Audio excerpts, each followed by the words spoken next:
नमस्कार, मैं हूं दीपक और आप देख रहे हैं डीएसके टॉक्स। बिग बॉस 17 से कल रात को मनस्वी जी का एलिमिनेशन हो गया। आते ही उनका सफर खत्म हो गया और मनस्वी ने कड़ी कंपटीशन दे दी है वो तहसीन पूनावाला को। वो बिग बॉस 13 में आया था, खुद को टॉप 2 में देख रहा था, लेकिन एक ही वीक में उसका पत्ता कट गया था और ये तो काफ़ी प्रेडिक्टेबल हो चुका था कि मनस्वी का ही एलिमिनेशन होगा। बिकॉज समर्थ को तो ये लोग आगे यूज़ करेंगे और समर्थ और ईशा के ना कई सारे क्लिप्स आए हैं मेरे पास इंस्टाग्राम पर, जहाँ पर वो एक फैमिली शो की जो बाउंड्रीज होती हैं उन्हें तोड़ करके कंबल में दंगल चल रहा है और पिलो के नीचे मतलब क्या क्या हो रहा है।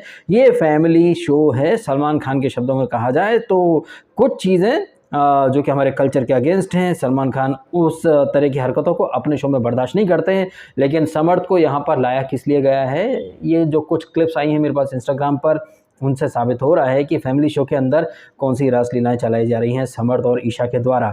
वहीं ईशा और समर्थ के साथ जो नॉमिनेशन में थे अरुण भाई, उनको तो भाई जाना ही नहीं था, बिकॉज वो हैदराबादी मियाँ काफ़ी स्टाइल में वन लाइनर मार रहे हैं और सलमान खान ने उनके वन लाइनर की तारीफ भी करी। और सना रईस खान क्या कि थोड़ा बहुत अंकिता और विकी को एक्सपोज भी कर रही हैं, तो वो थोड़ा सा मसाला दे रही हैं। वहीं मनस्वी जो हैं उन्होंने एक्चुअली में शूटिंग में व्यवधान भी डाला था और बड़ी बड़ी बातें करके आई थी। एक्चुअली में ना मनस्वी ना अपने ही पैरों पर कुल्हाड़ी मार दी थी। वो जो बाबू भैया हैं, बाबू भैया के जो कट्टर फैंस हैं, वो चाहती तो उन फैंस का सहारा लेकर के ज़्यादा वोट अचीव कर सकती थी, लेकिन मनस्वी तो डम्ब है।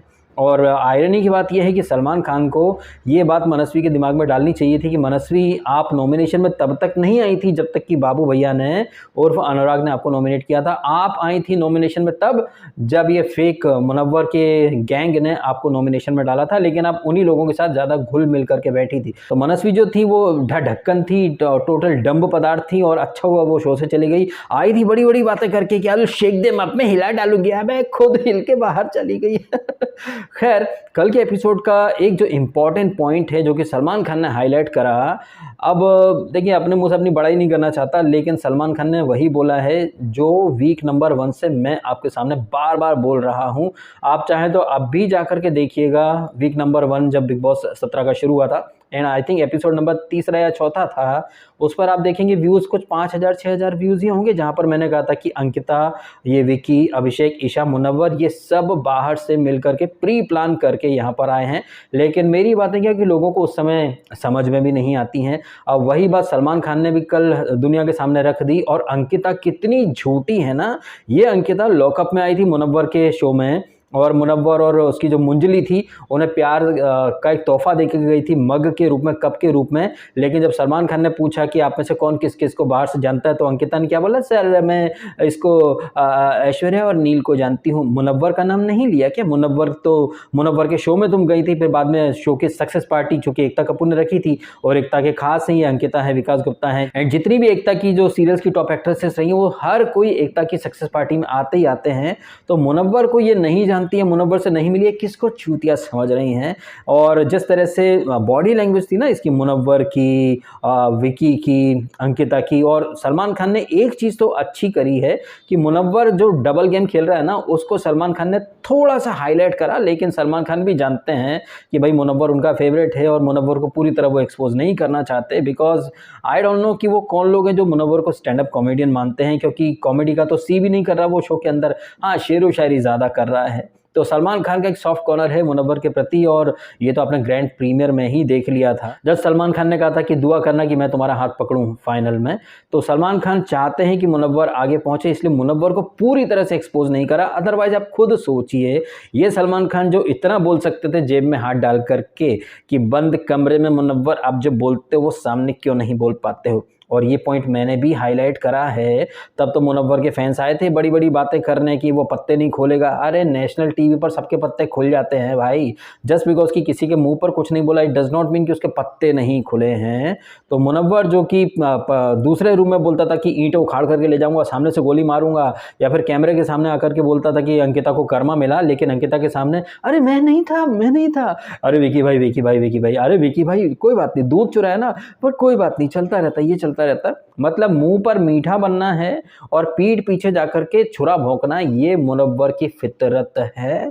और मुनव्वर जैसे दोगले का गेम तो अपन ने लॉकअप में देख रखा है। और इस मुनव्वर के शो में अंकिता भी आई थी, लेकिन सलमान खान ने जब हाथ खड़े करवाए तो अंकिता सिरे से मुकर गई। तो अंकिता कितनी झूठी है, आश्चर्य की बात है कि यही अंकिता अभी 2-3 दिन पहले जो टास्क हुई थी वो स्पून वाली, तो कह रही थी आई स्वेयर ऑन गॉड कि मैं सबसे फेयर होती, क्या घंटा फेयर होती। इनफैक्ट आपने देखा भी ना जब सलमान खान ने कहा कि कौन कौन बाहर से एक दूसरे से मिलकर आया, किसको पता है किसने क्या फ़ोन पर बात करी थी, हाथ खड़े करो, तो अंकिता हाथ नहीं खड़े कर रही थी। ये अंकिता किस मुंह से खुद को फेयर बोलती हैं। और लानत है अंकिता के फैंस के ऊपर जो ऐसी दोगली और ऐसी फेक अंकिता को अभी भी सच्चाई की मूरत मानते फिरते हैं। तो ये अंकिता जिसे सब पता था बाहर से कि नील को फ़ोन करा है, और बाद में जब सलमान खान ने पूछा अंकिता आपको पता था, हाँ सर पता था सर, लेकिन नहीं इतना अबे पता इसको सब था। ये मुनव्वर के शो में भी गई थी और मुनव्वर का गेम इन लोगों को काफ़ी पसंद भी आया था, और वो गेमर है, इसमें कहीं कोई शक की बात नहीं है, लेकिन काफ़ी घटिया गेमर है ये मुनव्वर। तो मुनव्वर, विकी, अंकिता, अभिषेक, ईशा,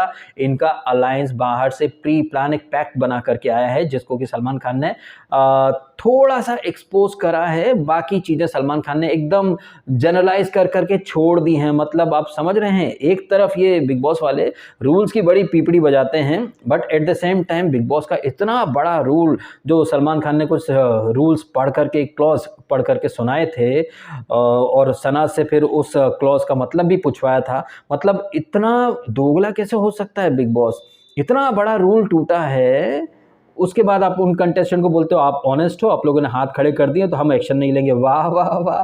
तो आप देख रहे हैं कि कैसे अपने कुछ चुनिंदा लोगों के लिए बिग बॉस खुद अपने रूल्स में आग लगा के रख देता है। अब जब रूल्स में आग लगाने की बात निकलती है तो फिर बिग बॉस 13 की बात तो निकलना लाजमी है।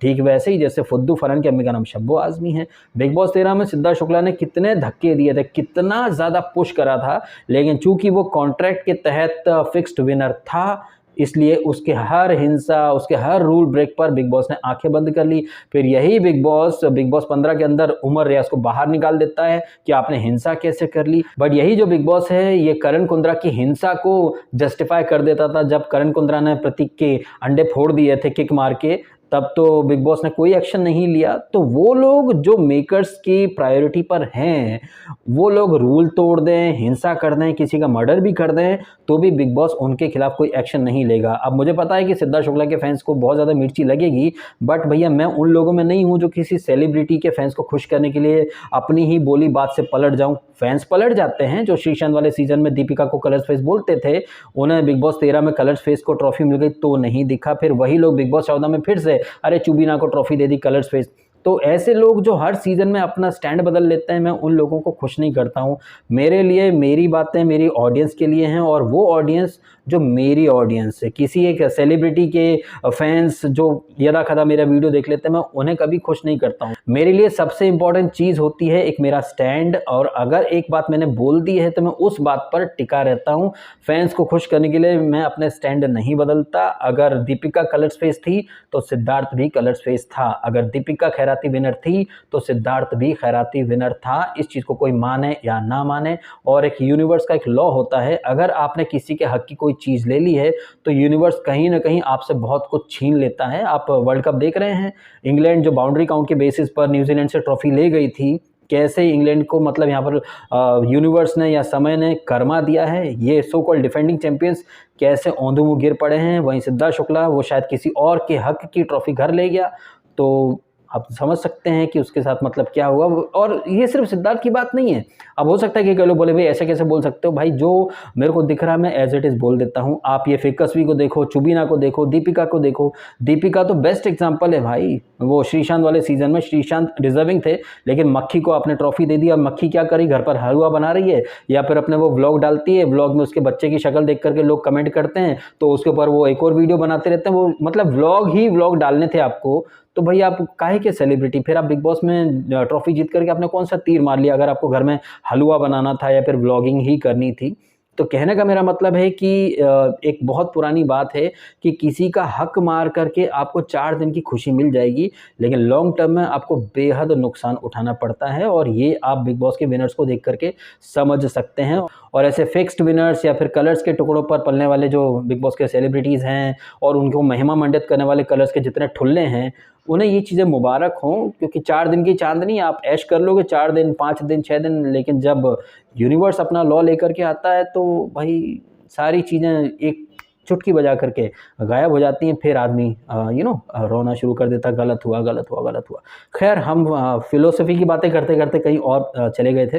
तो यहाँ पर बातें हो रही थी ये बाहर की सेटिंग की, जिसमें कि विकी, अंकिता, नील और फिर नील से विकी ने क्या क्या बात करी। विकी तो भाई, विकी का जो गेम है ना, ये स्टार्ट के 2-3 दिन मुझे बहुत अच्छा लगा था, लेकिन फिर ना मैंने भी बोलना शुरू कर दिया था कि यार ये विकी की जो बॉडी लैंग्वेज है, जो गेम है ना, ये टोटली बाहर से प्री प्लान करके खेला हुआ गेम ज़्यादा दिखाई दे रहा है। आफ्टर ऑल ये भी विकास गुप्ता का ही चड्डी बड्डी है ना, तो विकास गुप्ता जैसे बाहर से अर्शी को फ़ोन करता था कि अपन लड़ेंगे, फाइट करेंगे, सेम चीज़ ये विकी कर रहा है। अब क्या कि इनकी पोल पट्टी खुल गई है, तो बोले क्या, तो सर मैंने उसको फ़ोन किया, अच्छा अच्छा ये वो, ठीक है ओके, अच्छे से रहेंगे। जबकि सलमान खान ने इनके पॉइंट पकड़ लिए कि 1.5 साल से आप दोस्त हो, 8 महीने पहले आपने बात करी, उसके बाद ये शो शुरू होने से पहले आपने बात करी। इन शॉर्ट सलमान खान कहना चाहते थे कि हमारे सिर पर कुछ लिखा है क्या विकी, है जो तुम अंकिता, नील, ऐश्वर्या हमको समझ रहे हो कि हमारी खोपड़ी पर कुछ लिखा है।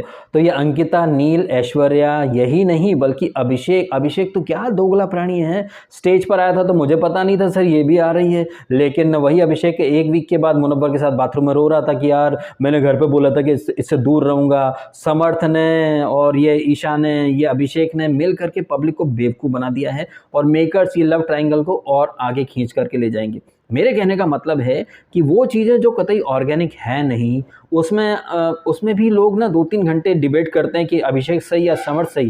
भाई कोई भी सही नहीं है, वहाँ पर सब एक्टिंग कर रहे हैं। इट्स लाइक शोले पिक्चर आप देख रहे हो, आपको सिंपैथी है जय से, वीरू से, गब्बर को आप गालियां दे रहे हो, but at the same time आप ताली बजाते हो कि यार गब्बर ने क्या एक्टिंग करी है। तो ये जो बिग बॉस का सीजन चल रहा है ना, बिग बॉस 17, यहाँ पर आप ये भूल जाइए कि कौन सही है, कौन गलत है, कौन फेयर, कौन अनफेयर। भाई वहाँ सिर्फ परफॉर्मेंस हो रहा है, और ये जो परफॉर्मेंस है ये एक्टिंग की श्रेणी में आता है। आश्चर्य की बात है कि उस एक्टिंग के ऊपर भी लोग 3-3 घंटे डिबेट करते हैं कि वो सही था, वो गलत था। ये भाई वहाँ पर सब गलत हैं, क्योंकि वो सब मिलकर के पब्लिक को CHU बना रहे हैं। और मज़े की बात यह है कि वो लोग जो कि बिग बॉस में जा चुके हैं, एक्स कंटेस्टेंट हैं, मैंने पहले भी कहा है कि आप मुझे बताइएगा कमेंट करके कि वो लोग जिन्हें मिलियंस की तादाद में आप लोग देखते हैं, लाखों की तादाद में उनके वीडियोस को लाइक करते हैं, क्या उन लोगों में से किसी ने भी बताया आपको वीक 1 से कि विकी, अंकिता, मुनव्वर, अभिषेक, ईशा ये सब फेक हैं, ये बाहर से प्लान करके आए हैं? प्लीज़ बताइएगा कमेंट करके। अगर किसी एक्सपर्ट ने, जिनके मिलियंस ऑफ सब्सक्राइबर है, जिन्हें लाखों की तादाद में आप देखते हैं, उन्हें तो आप भैया भर भर के व्यूज़ देते हैं, लेकिन मैंने तो आपको 2 वीक पहले ही बता दिया था कि अभिषेक, ईशा, विकास, मुनव्वर, अंकिता ये सब बाहर से अलायंस बना करके आए हैं। आप उस वीडियो पर जा करके देखिएगा, बमुश्किल 5-6 हज़ार व्यूज़ होंगे, 300-400 लाइक्स होंगे। और ये चीज़ें जब मैं देखता हूँ ना, तो मेरे अंदर की मोटिवेशन ख़त्म हो जाती है यार कि मैं क्या वीडियो डालूँ। मुझे काफ़ी कमेंट आते हैं कि भाई DS का वीडियो जल्दी डाल दिया करो, रात में डाल दिया करो। मुझे कहीं कोई दिक्कत नहीं है भैया, मैं रात में वीडियो डाल सकता हूँ, लेकिन मुझे पता है ना कि बमुश्किल 5-6 हज़ार व्यूज़ आएंगे, 200-300 लाइक्स होंगे। तो मैं अपनी आंखें क्यों फोड़ूं भाई साहब, जब मुझे पता है कि जो मैं मेहनत करने वाला हूँ, जो मैं दिमाग लगाने वाला हूँ, उसकी कहीं कोई वैल्यू होने वाली है नहीं।